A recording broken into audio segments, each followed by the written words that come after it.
নমস্কার। আজ ছুটির দিন রবিবার, একটু পুজো শপিং করতে বেরিয়েছিলাম বাধ্য হয়ে, মানে ইচ্ছা ছিল না, যেহেতু ছেলেমেয়ের এক্সাম চলছে।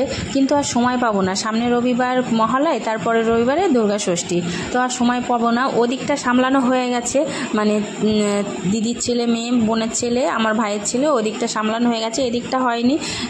কাউকে মানে বড়রা না নেই বাচ্চাগুলো তো দিতেই হয়, তো ওদেরই তো পুজো বেশি আনন্দ।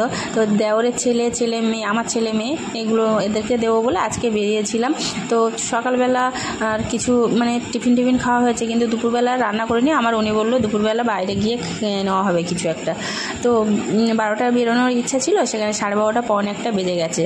আর প্রচণ্ড কাজের চাপ এখন, মানে আমার প্রফেশনাল কাজের চাপও অনেকটাই আছে।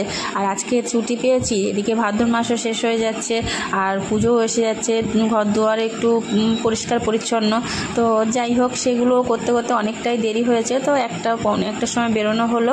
তো দুপুরবেলা তো খাওয়া হয়নি, আগে মানে গিয়ে শপিংয়ে ঢোকার আগে, মলে ঢোকার আগে ছেলে মেয়েকে খাওয়ানো হলো। ছেলে একটু ফ্রাইড রাইস আর চিলি চিকেন খেলো, ওটা বাহারে ফুড ফেস্টিভ্যালে। আর মেয়ে একটু মোমো খেলো। আর আমরা কি খেলাম সেটা পরে দেখা।